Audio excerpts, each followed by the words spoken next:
Between the late 1990s and today, dozens of young men were found dead in rivers, lakes, and waterways across the United States.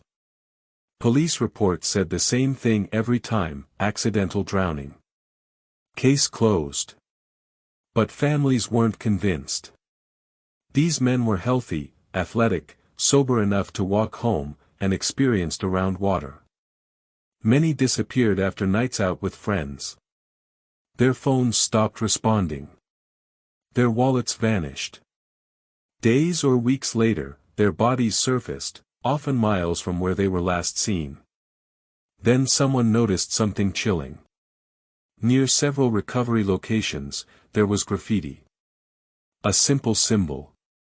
A smiley face. At first, authorities dismissed it as coincidence. Cities are full of graffiti, after all.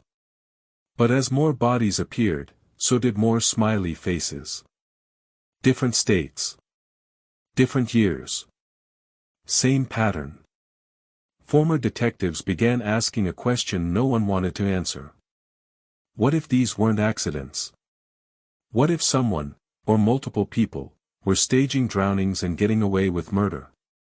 Tonight, we uncover the disturbing pattern behind what some call the smiling face killer, a case that law enforcement officially denies, but families refuse to forget. When investigators reviewed the cases, an unsettling pattern emerged. The victims were almost always young men aged 18 to 30. College students or recent graduates. Physically fit. Social, responsible, and future-focused. These were not reckless individuals. Many vanished after leaving bars or parties, sometimes just minutes from home. Surveillance footage often showed them walking normally. No signs of intoxication severe enough to cause drowning. Friends described the same shock. He would never just disappear. He knew the area. He could swim. Autopsy reports frequently listed alcohol in their systems, but not enough to explain loss of motor control. Some families were never shown full toxicology results. And most disturbing of all, some bodies showed signs inconsistent with drowning. Bruising. Missing personal items. Delayed decomposition. Yet cases were closed quickly. Accident. No foul play. Move on. Families felt dismissed. Their questions unanswered. And as more cases appeared, they realized they weren't alone. The smiley face killer theory gained attention when retired NYPD detectives Kevin Gannon and Anthony Duarte began reviewing multiple cases. They weren't looking for a serial killer. They were looking for truth. What they found shocked them. Across multiple states, near waterways where bodies were recovered, investigators photographed graffiti, smiley faces painted on bridges, walls, and paths. Not every case had graffiti. But enough did to raise alarm. The detectives proposed a terrifying possibility. A group, not a lone killer, abducting young men, incapacitating them, and placing their bodies in water to simulate accidental drowning. Why water? Because drownings are easy to explain. Hard to disprove. And rarely investigated deeply. Law enforcement rejected the theory immediately. No national task force. No reopened cases. No centralized database. But families kept asking. Why do the patterns keep repeating? Some of the most disturbing evidence lies in where bodies were found. In several cases, extensive searches were conducted immediately after disappearance. Divers searched rivers. Sonar scanned water. Nothing was found. Then weeks later, a body surfaced. In locations already searched. Sometimes in shallow water. Sometimes near the shore. Medical experts quietly admitted. Bodies don't behave like this naturally. Water currents don't explain everything.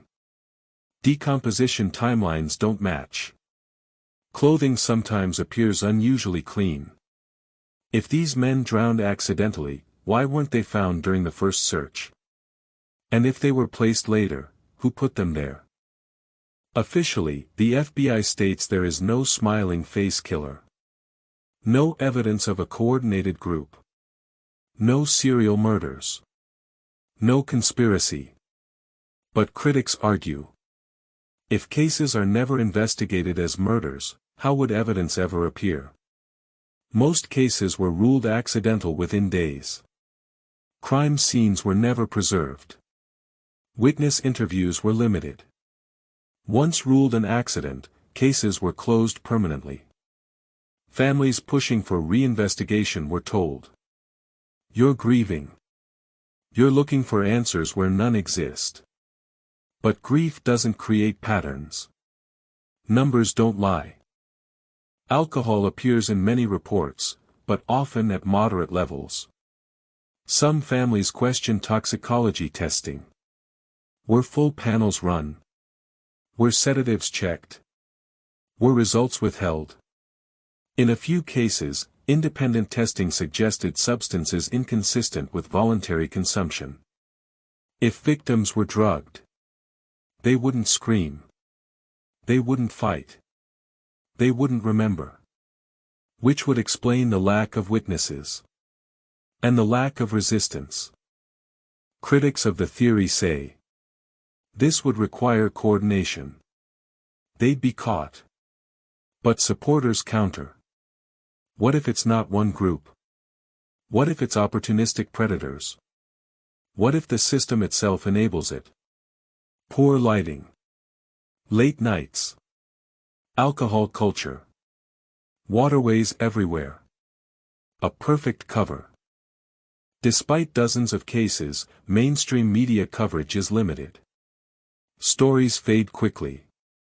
Connections aren't discussed. Patterns aren't explored. Why? Fear of panic? Legal liability? Or pressure not to connect dots? Independent journalists keep digging. Families keep speaking.